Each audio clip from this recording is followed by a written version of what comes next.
అందరికీ శుభోదయం అండి. మేము కోటప్పకొండ త్రికోటేశ్వర స్వామి దర్శనానికి వచ్చాము. ఇక్కడ చూస్తున్నారు కదా, ఈ శివుడు పార్వతి కుటుంబంతో సహా చక్కగా ఇలాగా దర్శనమిస్తారండి. ఆ కొండ ఎక్కేటప్పుడే ఎంట్రన్స్లోనే స్వామి ఇలాగ దర్శనమిస్తారు.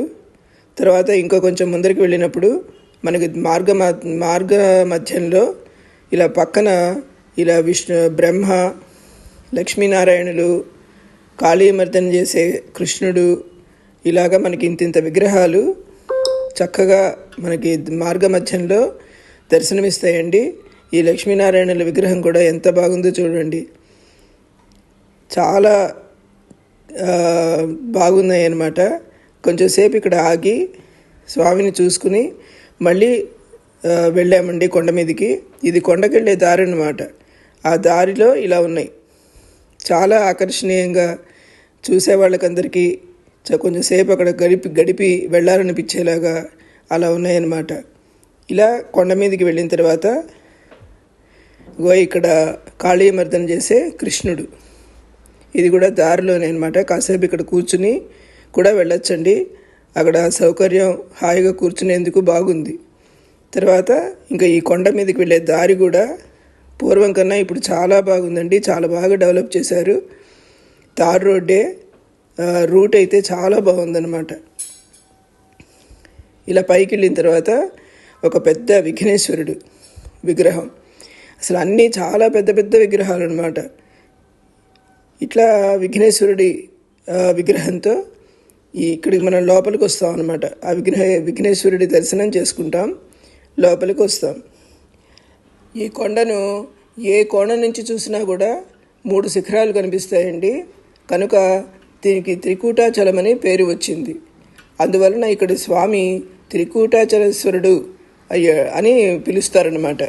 ఈ 3 శిఖరాలు బ్రహ్మ, విష్ణు, శివ, ఈ 3 రూపాలుగా భావిస్తారు.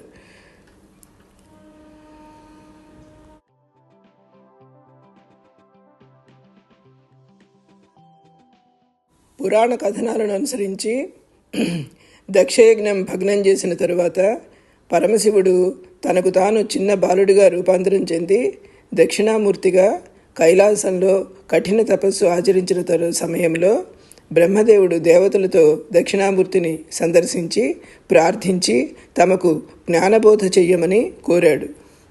పరమశివుడు బ్రహ్మాదులను త్రికూటాచలానికి వస్తే జ్ఞానమిస్తానని చెప్పగా బ్రహ్మదేవుడు త్రికూటాచలానికి వచ్చి పరమశివుని నుండి జ్ఞానోపదేశం పొందాడు. ఈ చోట ఉన్న గుడికే పాత కోటప్ప గుడి అని పేరు. లోపలి లింగం 1 అడుగు ఎత్తు కలది. ఈ గుడి శిఖరాన్ని రుద్రశిఖరం అని పిలుస్తారు. విష్ణువు శివుడి కోసం తపస్సు చేశాడని నమ్ముతారు.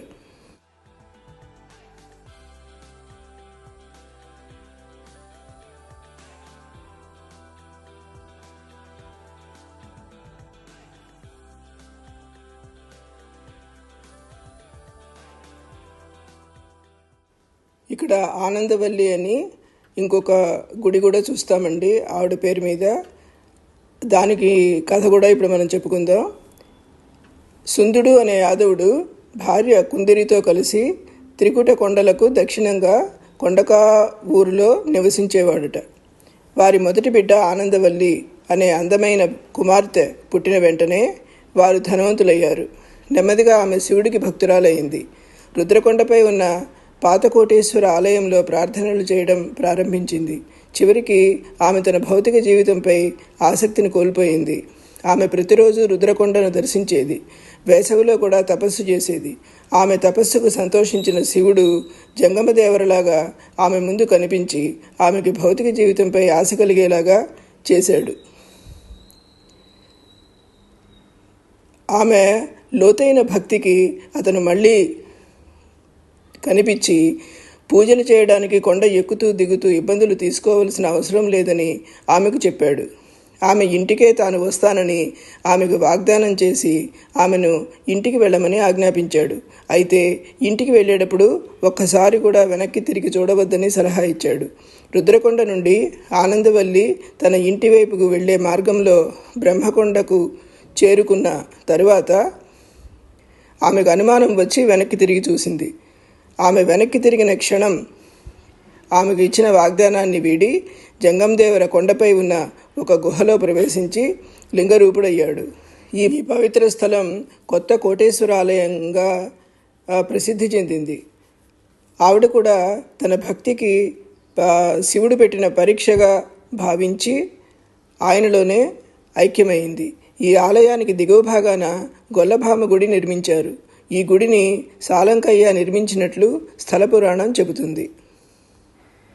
ఈ గుడి కొండ మీద ఏ పక్కన చూసినా కూడా ఒక పక్క శివలింగం, ఒక పక్క వినాయకుడు, పెద్ద పెద్ద విగ్రహాలు అన్నమాట. ఇలా ఎటు చూసినా చాలా చాలా బాగున్నదండి. కన్నుల పండుగగా అనిపించింది. తర్వాత ఈ దేవతామూర్తులన్నీ శిల్పాలు చెక్కినవన్నీ కూడా లక్ష్మీ కళగా ఉన్నాయన్నమాట. అంత బాగున్నాయి. ఈ గుడి గోపురాలు, ఆలయ శిఖరాలు ఇట్లా అన్నమాట. ఎటు చూసినా చాలా కలర్ఫుల్గా అట్లా అనిపించింది. ఈ గుడికి కొంచెం బయటికి రాగానే అదే ప్రాంగణంలోనే పెద్ద రావి చెట్టు అండి. ఆ రావి చెట్టు కింద జంటనాగుల విగ్రహాలు, తర్వాత ఒక చిన్న నంది, శివలింగం ఇట్లా అన్నీ ప్రతిష్ఠ చేసి ఉంటాయి. అక్కడే ఈ వసతి గృహం కూడా ఒకటి ఉందండి. ఎవరైనా సరే అక్కడ ఉండాలి, ఒక పూట గడపాలి అంటే చక్కటి సౌకర్యం ఉన్నదని అక్కడ పంతులు గారు చెప్పారు. చూడండి, ఆ శివలింగం అనేది త్రిశూలంతో అలా ఎంత బాగా ఉందో, ఎంత బాగా చూస్తూ ఉండిపోయాం మేము. శివుడు ఆ శివలింగం ఆ ఫేస్ కూడా అలాగా ఉండి చాలా బాగుందన్నమాట. తర్వాత ఇది మెయిన్ ఆలయం అన్నమాట. ఈ ఆలయము మేము 12:30 ఆ టైంకి వెళ్ళినప్పుడు 1 గంటకి ఇది దర్శనం ఆపేస్తారనమాట. మళ్ళీ 3 నుంచి మొదలవుతుంది. అందువల్ల 1 గంట లోపే మనం అక్కడికి వెళ్ళేలాగా పెట్టుకుంటే చక్కగా శివుడి దర్శనం చేసుకోవచ్చండి. ఆ శివుడి దర్శనం గుడి ఇప్పుడు క్లోజ్ చేశారు. ఆ లోపల చూడండి ఎంత బాగుందో, ఎంత పెద్ద నంది. ఆ నందీశ్వరుడు చూసి అసలు చాలా ఆనందం కలిగింది. చాలా పెద్ద నందీశ్వరుడు అనమాట. ఇది బయట నుంచి నేను తీశాను, లోపల అసలు తీయలేదండి. తర్వాత ఇదొక ఆలయ గోపురం. ఇక్కడి నుంచి మనం ఆ రావి చెట్టు దగ్గరికి మనం వెళ్తామన్నమాట. దీని దర్శన వేళలు చూడండి, ఉదయం 6 నుంచి 1 గంట వరకు, మళ్ళీ మధ్యాహ్నం 3 నుంచి 8 వరకు అనమాట. ఈ టైమింగ్స్ మాత్రం చాలా పక్కా ఫాలో అవుతున్నారండి. 1 గంటకి అంటే 1:10 అలా వెళ్తే కూడా ఉండదన్నమాట. 1 గంట లోపలే వెళ్ళాలి మనం. అలాగే ఇక్కడ ఉన్న ఈ స్తంభాలన్నిటికీ కూడా ప్రతి చోట ఇలా శివలింగం పసుపు కుంకం వేసి ఎంత మంగళకరంగా ఉన్నాయో అన్నమాట. అలా ఎటు చూసినా శివలింగాలు, శివుడు, వినాయకుడు ఈ విధంగా ప్రతి చోట అలాగా ఉన్నాయి. చాలా బాగుందండి. ఇదే నేను చెప్పిన పెద్ద రావి చెట్టు. ఆ రావి చెట్టు దగ్గర ఇట్లా ప్రతిష్ఠ చేసి ఉన్నాయన్నమాట. అందరూ ఇక్కడ ప్రదక్షిణాలు చేసుకోవచ్చు. ఇక్కడ పెద్ద ఒక షెల్టర్ కూడా ఉన్నదండి. ఒకవేళ పెద్ద వర్షం పడ్డా కూడా అసలు ఏమీ ఇబ్బంది పడక్కర్లేదు. చాలా చాలా బాగుందన్నమాట. మంచి అరేంజ్మెంట్స్ చేశారు. తర్వాత ఈ అంజనాలు చూడండి ఎంత పెద్ద పెద్దగా ఉన్నాయన్నమాట. కాకపోతే ఒక విశేషం ఏమిటంటే, జనరల్గా ఇవి కోతులు తిరుగుతున్నప్పుడు మనకి భయం వేస్తుంది. అలాంటిది ఒక్కటి కూడా అసలు మన మీదకి వచ్చినట్టు లేకపోతే మనని కొంచెం డిస్టర్బ్ చేసినట్టుగానో అసలు లేవండి. వాటిపాటిగా అవి చక్కగా తిరుగుతున్నాయి. పెట్టిన అరటిపళ్ళు, కొబ్బరి చెప్పులు తింటూ ఉంటాయి, లేదంటే అలా కూర్చుని ఉంటాయి అన్నమాట. అసలు మన పక్కకి రాలేదు అవి. ఎన్ని ఉన్నాయంటే మనతో పాటు నడుస్తూ ఉంటాయి. పైగా అది కూడా మాకు చాలా సంతోషం అనిపించింది. ఫస్ట్ చూడంగానే అమ్మో అనిపించింది అండి. కాకపోతే అసలు అవి ఒక 10 అనమాట. మన వెనకాల తిరుగుతున్నా కూడా ఇంకా అసలు ఆ భయం పోయింది. అవి ఎంత బాగా అలా ఉన్నాయి అసలు. వాటిని చూస్తూ కూడా భలే ఆనందం అనిపించింది, చాలా టైంపాస్ అయింది కూడా. తర్వాత ఈ పక్కనే ఒక కళ్యాణ మంటపంలాగా ఉందండి. అక్కడ కూడా మళ్ళీ శివుడు, శివలింగాలు, 3 శివలింగాలు ఉన్నాయన్నమాట. ఈ ప్లేస్లో ఏంటంటే మనం ఏదైనా బారసాలు కానీ ఇవి కానీ చేయించుకోవాలంటే పూజలు, పంతులు గారులు ఉంటారు, మనం ఏదైనా సరే అక్కడ చేయించుకోవచ్చండి. మనం ఏర్పాటు చేసుకుని ఆ పంతులు గారికి చెప్తే వాళ్ళు మనకి పూజలన్నీ చేయిస్తారనమాట. మేము వెళ్ళినప్పుడు ఒక బారసాల జరుగుతుంది. ఆ జరిగిన దీంట్లో ఇక్కడ ఏంటంటే ఒక ఈ రాతి పలకల మీద ఈ దక్షయజ్ఞం అప్పుడు ఈ జరిగిన సన్నివేశాలన్నీ ఆ పలకాల మీద రాసి మొత్తం ఆ దీంట్లో పెట్టారన్నమాట.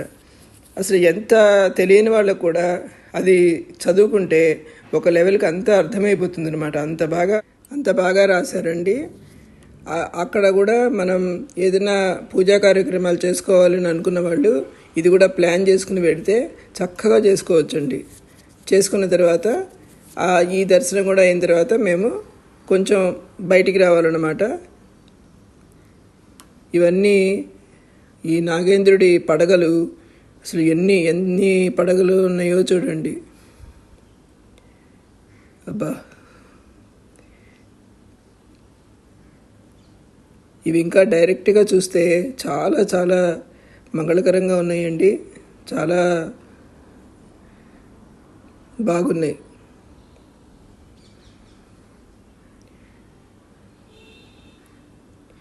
ఇక్కడ మన ప్రదక్షిణ చేసుకుని కొంచెం ముందర మనం బయటికి రావాలండి. బయటికి వస్తే అక్కడ అన్నదాన సత్రం ఉందన్నమాట. అన్నదాన సత్రంలో ఈ టోకెన్స్ ఇస్తారు.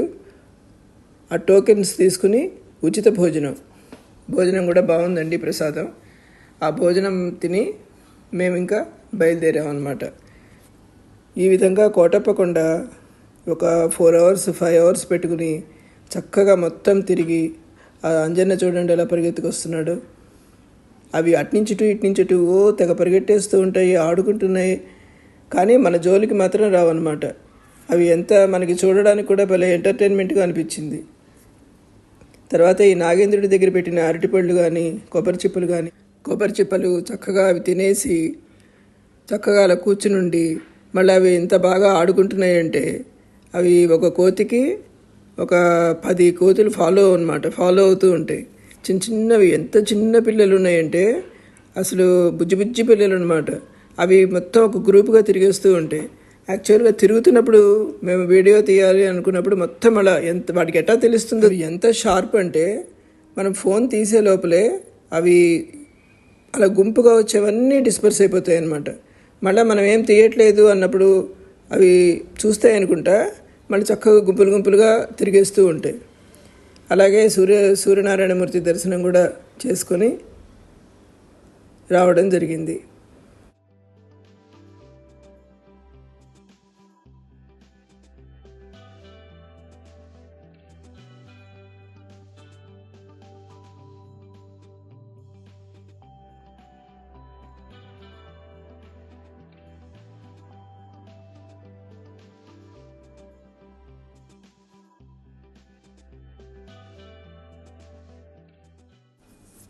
ఇదేనండి అన్నపూర్ణ యాత్రికుల వసతి గృహం.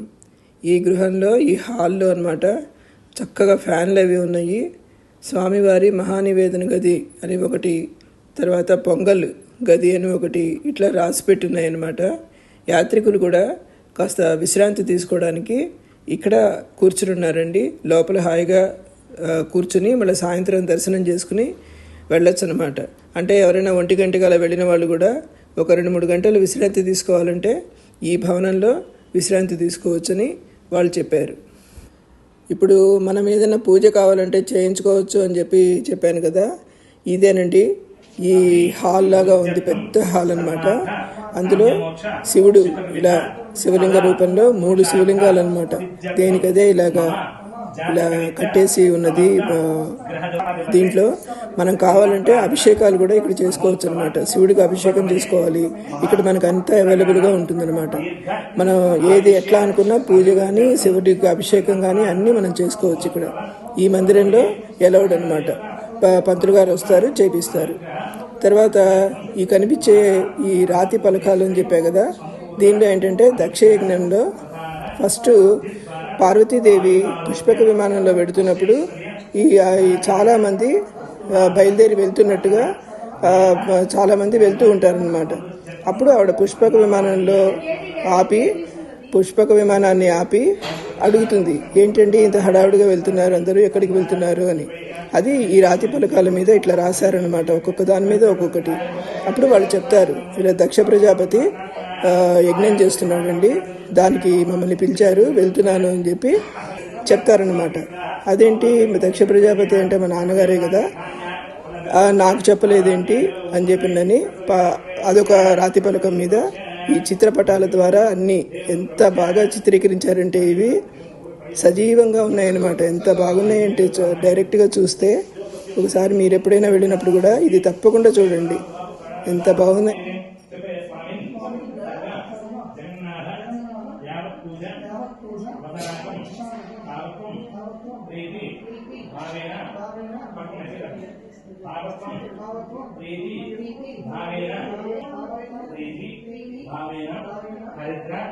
గణపతి బింబేష్మి సన్నిధి గురు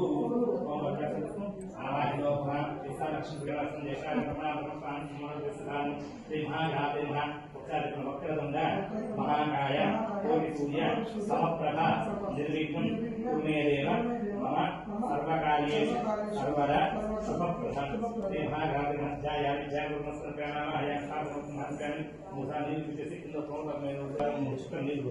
ఎక్కువ పడి కనుక ద్వారక స్థానం స్వామివారిని దేవుడు ద్వారక స్థానం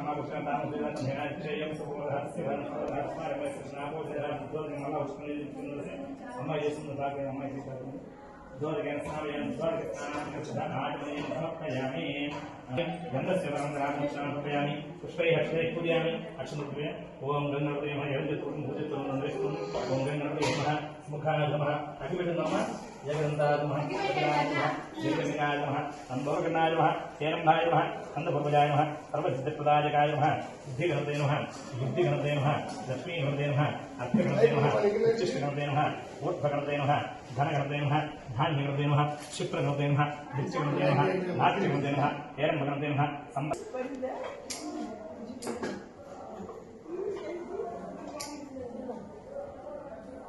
చెప్పను ఉందన్నా కర్పూర బిళ్ళ చూడు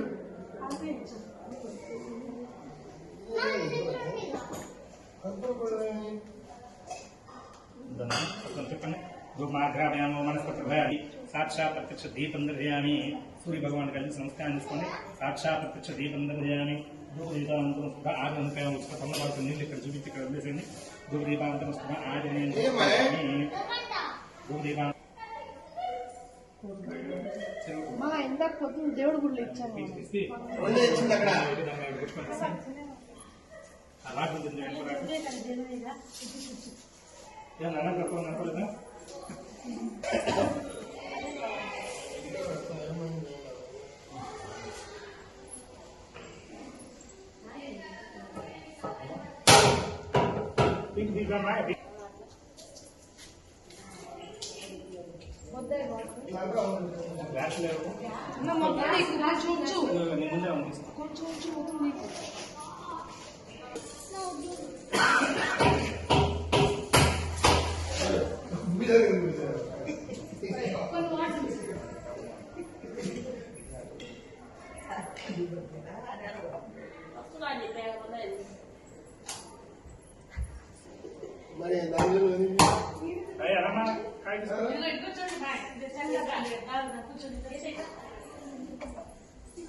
ఇక్కడ కింద వాటిలో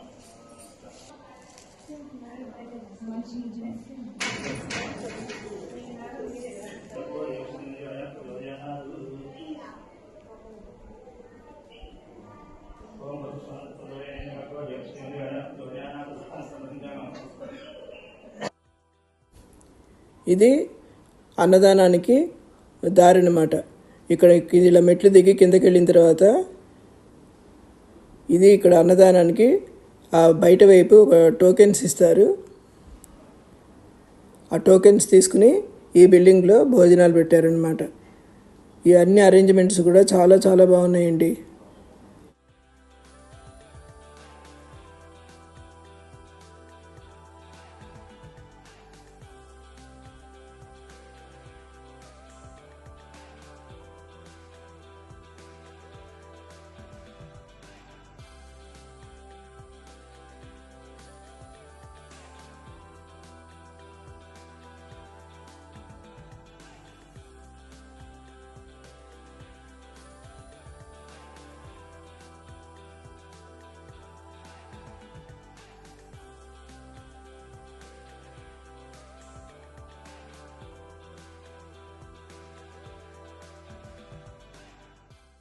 ఈ భోజనం అయిన తర్వాత దానికి ఎదురుకుండానే శ్రీ ఆనందవల్లి ఆలయం, ఆనందవల్లి అమ్మవారి దేవస్థానం అన్నమాట. ఇక్కడ పక్కన మేధాదక్షిణామూర్తి పైన శివుడి గుడి ఉంటుందండి. కిందకి వెళ్ళాలి, 900 మెట్లు ఉంటాయటండి దీనికి. ఆ కిందకి దిగి వెళ్ళాలన్నమాట. అండర్ గ్రౌండ్లో ఉన్నట్టుగా ఉంది. ఇగో ఇట్లా వెళ్తున్నారు కదా, ఇలా మెట్లు దిగి లోపలికి వెళ్ళాలి. ఈ పైన శివుడి గుడి. ఈ విధంగా కోటప్ప కొండకి అడుగు అడుగున శివుడు, అమ్మవారు, తర్వాత రకరకాలుగా అన్ని ఆకర్షణీయమైన విగ్రహాలు, ఈ విధంగా చాలా చాలా బాగుందండి. ఎంతో శక్తివంతమైన ఈ కోటప్ప కొండ మీద ఒక పూట గడిపినా కూడా ఎంతో మంచి ఆరోగ్యం, తర్వాత దేవుడి కృప అన్నీ మనకి దొరుకుతాయండి. మీరందరూ కూడా తప్పకుండా ఒకసారి దర్శనం చేసుకోండి. ఇది దీనికి మనం వెళ్ళే దారిలో పొన్నూరు అని చెప్పి ఆంజనేయ స్వామి గుడి ఉందండి. అది కూడా మేము దర్శనం చేసుకున్నాము. మీకు నెక్స్ట్ వీడియోలో అది పెడతాను. ఈ కోటప్పకొండ, ఈ పొన్నూరు కలుపుకుని కంప్లీట్గా ఒక రోజు మనకి చక్కగా సరిపోతుంది. మనం పొద్దున బయలుదేరామంటే ఈ రెండు కంప్లీట్ చేసుకుని సాయంత్రం 6:30-7 ఇంటికి వెళ్ళిపోవచ్చండి. పొన్నూరు కూడా దాని ఆలయ విశేషాలు అవి కూడా చాలా గొప్పగా, చాలా విశేషంగా అనిపిస్తుంది. నెక్స్ట్ వీడియోలో అవి మీకు అప్లోడ్ చేస్తాను. విజయవాడ నుంచి కోటప్ప కొండకి ఒక 100 కిలోమీటర్ల పైన ఉంటుందండి డిస్టెన్స్. విజయవాడ బస్ స్టాండ్ నుంచి ప్రతి అరగంటకి ఒక బస్సు ఉంటుందిటండి. కోటప్ప కొండకి నరసరావుపేట పాత బస్ స్టాండు, కొత్త బస్ స్టాండుల నుండి ప్రతి అరగంటకి బస్సు ఉంది నరసరావుపేట నుంచి రావాలంటే. విజయవాడ, గుంటూరు వైపు వచ్చే యాత్రికులు చిలకలూరిపేట మీదుగా లేక నరసరావుపేట మీదుగా కూడా కోటప్ప కొండకి చేరుకోవచ్చు. ఈ విధంగా ప్రయాణ సౌకర్యం కూడా చాలా సులభంగానే ఉన్నదని చెప్పారండి. సో తప్పకుండా మీరు కూడా కోటప్ప కొండకి వెళ్ళి త్రికూటేశ్వర స్వామి దర్శనం చేసుకుని మీరు కూడా ఆయన ఆశీర్వచనాలు పొందండి. Thank you very much for watching my video. మీ అందరికీ కూడా నచ్చినట్లయితే please like and subscribe. Thank you.